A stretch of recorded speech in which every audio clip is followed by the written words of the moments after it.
हरे Krishna everyone. हरे कृष्ण। ठीक है, आज हम देखेंगे नोमेनक्लेचर ऑफ एल्डिहाइड। आज हम देखेंगे नोमेनक्लेचर ऑफ एल्डिहाइड कि एल्डिहाइड ग्रुप का नाम कैसे लिखते हैं, आईयूपीएससी नाम कैसे लिखते हैं। ये एक क्वेश्चन आएगा, ये आएगा बोर्ड के एग्जाम में। ठीक है, तो पहले हम बहुत सारा नोमेनक्लेचर देख चुके हैं, एल्केन, एल्कीन, अल्काइन, है ना, ether, carboxylic acid, phenol, alcohol, ये सब देख चुके हैं। बस इसके आगे अब देख रहे हैं क्या, एल्डिहाइड। ठीक है, एल्डिहाइड का नाम कैसे लिखना है वो सब का वीडियो बाद में बना देंगे। ठीक है, अभी देख लो जरा। एल्डिहाइड, कितने बिहार रोड के बच्चे इसको एल्डिहाइड नहीं पढ़ पाए, तो इसलिए हिंदी में लिख दिए क्या, एल्डिहाइड। लेकिन बार बार प्रैक्टिस करके तुमको ये देख के पढ़ने आना चाहिए एल्डिहाइड्स। ठीक है, एल्डिहाइड्स क्या पढ़ेंगे, नोमेनक्लेचर ऑफ एल्डिहाइड्स, मतलब एल्डिहाइड्स का नामकरण है ना। जैसे हिंदू में क्या होता है, बच्चा होता है 6 दिन के बाद नामकरण होता है, तो यहाँ भी सभी ऑर्गेनिक कंपाउंड्स का क्या है, नामकरण है। तो बच्चों का भी क्या होता है, एक घर का नाम होता है, एक स्कूल का नाम होता है। उसी तरह यहाँ पे एक नाम इसका कॉमन नाम है और एक नाम स्कूल का नाम, जैसे आईयूपीएससी नाम बोल दिए। ठीक है, तो आईयूपीएससी नेम और कॉमन नेम। तो हर ऑर्गेनिक कंपाउंड्स का 2 नाम है, लेकिन एक नाम तो होना एकदम तय है। कौन सा, आईयूपीएससी। हो सकता है बहुत सारे ऑर्गेनिक कंपाउंड्स का कॉमन नाम नहीं हो, लेकिन आईयूपीएससी नाम होगा ही होगा। ठीक है, आईयूपीएससी नाम होगा ही होगा। तुम लोग को कमेंट में बताना है कि आईयूपीएससी का फुल फॉर्म क्या होता है। आईयूपीएससी का फुल फॉर्म क्या होता है, जो पहले क्लास में हम बता चुके हैं। ठीक है, आईयूपीएससी का फुल फॉर्म कमेंट में करना है कि क्या होता है, जिसको पता है कमेंट करें। ठीक है, अब देखो एल्डिहाइड का नाम जब हम लिखने जाएंगे, जब आईयूपीएससी नेम लिखेंगे एल्डिहाइड ग्रुप का, एल्डिहाइड ग्रुप पहचानेंगे कैसे। ठीक है, और एल्डिहाइड कहते किसको, ये समझना पड़ेगा। एल्डिहाइड जो फंक्शन ग्रुप है, कब कहेंगे, कब क्या देखेंगे तो हमको पता चला कि एल्डिहाइड ग्रुप है। तो क्या देखेंगे, कार्बोनिल ग्रुप। ये जो C डबल बॉन्ड O है, हाँ, और दोनों तरफ एक सिंगल बॉन्ड है, तो इसको बोलते हैं कार्बोनिल ग्रुप। ठीक, इसको क्या बोलते हैं, कार्बोनिल ग्रुप। ऐसा ग्रुप जिसमें कि 2 सिंगल बॉन्ड है और कार्बन के साथ डबल बॉन्ड O के साथ ऑक्सीजन जुड़ा हुआ है, इसको बोलते हैं कार्बोनिल ग्रुप। इस कार्बोनिल ग्रुप में कम से कम अगर एक हाइड्रोजन जुड़ा है, कम से कम कितना हाइड्रोजन, एक हाइड्रोजन जुड़ा है, तो कोई कंपाउंड बनेगा। इधर देखो हाइड्रोजन जुड़े, चाहे अल्काइल ग्रुप जुड़े, मिथानल, इथानल, प्रोपानल, कुछ भी जुड़े, लेकिन एक अगर हाइड्रोजन जुड़ा है तो उसको क्या बोलेंगे, एल्डिहाइड ग्रुप। ठीक है, उसको क्या कहेंगे, एल्डिहाइड ग्रुप। इसको पढ़ देते हैं।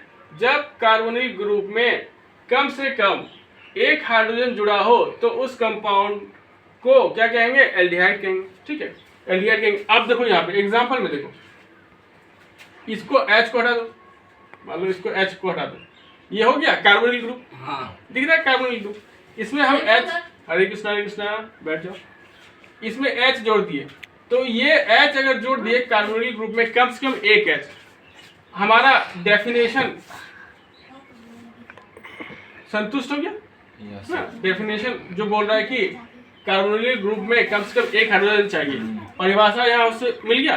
अब इसमें हम H जोड़े, चाहे अल्काइल ग्रुप जोड़े, कुछ भी जोड़ सकते हैं। इसमें सिंगल बॉन्ड से जो भी जुड़ेगा, तो इसको अगर H जोड़ दिए, ठीक, तो अब देखो इस कार्बोनिल ग्रुप में आप इसको क्या बोलेंगे, एल्डिहाइड बोल सकते हैं। ठीक है, क्योंकि इस कार्बोनिल ग्रुप में कम से कम एक हाइड्रोजन जुड़ा, इसको बोल दिया क्या, एल्डिहाइड।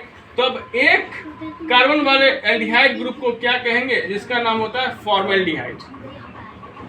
कॉमन नेम लिखने का कोई सूत्र नहीं होता है। ठीक है, कॉमन नाम जो दे दिए चिंटू, मिंटू, पिंटू, तो नाम हो गया उस आदमी का, बोल दो, उसका कोई लॉजिक नहीं होता है। लेकिन जब नाम छठी के दिन रखता है कोई पंडित जी, उस नाम का मीनिंग होता है, सेंस होता है, सब वो क्यों रखा गया, समय नक्षत्र देख के रखता है। ठीक है, उसी तरह जब हम इसका जब आईयूपीएससी नेम लिखेंगे, तब देखो अब इसका निकालते हैं कुंडली, तो आप इसमें देखेंगे कितना कार्बन की संख्या है, इस एल्डिहाइड में कितने कार्बन की संख्या है। इसमें देखते हैं एक कार्बन, तो एक कार्बन के एल्केन ग्रुप को क्या बोलते हैं, मीथेन। एक कार्बन वाले एल्केन ग्रुप को क्या बोलते हैं, मीथेन। ठीक है, मीथेन। और जब मीथेन में एल्डिहाइड ग्रुप मौजूद पाया जाएगा, तब एल्केन में क्या, ई हटा के एल जोड़ेंगे। तो यहाँ पे भी ई हटा के एल जोड़ देंगे। जैसे अल्कोहल में ई हटा के OL जोड़ते थे। याद करो, और इसमें ई हटा के AL जोड़ेंगे तो क्या हो जाएगा, मिथानल। एक कार्बन वाले एल्डिहाइड ग्रुप को क्या कहेंगे, मिथानल। हो गया, समझ में आया इतना? अब देखो, अब इसी को आप आगे ले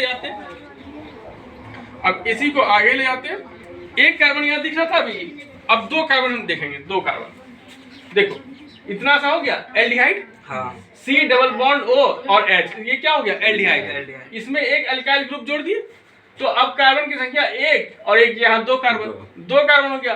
2 कार्बन वाले एल्केन ग्रुप को क्या बोलते हैं, इथेन बोलते हैं। तो इथेन में ई हटा के एल्डिहाइड ग्रुप का एल जोड़ दिए तो क्या हो गया, इथानल। आईपीएससी नेम आसान है, ठीक। फिर देखो जरा यहाँ पे, ये भी क्या हो गया, इसको ढक दिया तो क्या हुआ, ये एल्डिहाइड ग्रुप हो गया। एल्डिहाइड ग्रुप में कितना कार्बन है, 1 2 3 कार्बन वाले एल्केन ग्रुप को क्या कहते हैं, प्रोपेन। Very good. प्रोपेन से अब देख रहा है एल्डिहाइड ग्रुप है, तो एल्डिहाइड ग्रुप के लिए नाम लिखने के लिए प्रोपेन से ई हटा के एल दे देंगे तो क्या हो जाएगा, प्रोपेनल। इथेनल, प्रोपानल, उसी तरह क्या हो जाएगा, ब्यूटानल। और कॉमन नेम जो है उसका तो कोई अति नहीं है, लेकिन यहाँ पे देखो, इसको बोलते हैं एसिटाल्डिहाइड, इसको बोलते हैं प्रोपाइनोएल्डिहाइड, ब्यूटाल्डिहाइड, कॉमन नेम। तो एग्जाम में निश्चित रूप से एक क्वेश्चन तो आना ही है कि आईपीएससी नेम लिख के दिखाओ, ठीक है। ऑर्गेनिक केमिस्ट्री जो क्लास 12 में है उसमें चैप्टर नाम लिखा दिए, aldehyde, ketone, phenol, alcohol, ether, ester, carboxylic acid, ये सब रहेगा। तो इसमें से किसी भी फंक्शन ग्रुप वाले कंपाउंड का एक नाम तो देगा ही देगा। अभी तो क्या नंबर ऑफ क्वेश्चंस बढ़ गए हैं, 100 ऑब्जेक्टिव पूछेगा, हो सकता है 5-6 नाम दे दे, उसमें से तुमको उसी का तुम नाम लिख दिया तो 5-10 नंबर नाम ही लिखने में आ जाएगा, ठीक है। तो ये आईपीएससी नेम लिखना बहुत ही आसान होता है। जो बच्चा भी क्लास शुरू से किया है बेसिक्स का, एल्केन से, एल्किन से, एल्काइन से, है ना, तो ये तो एकदम आसान है, ठीक।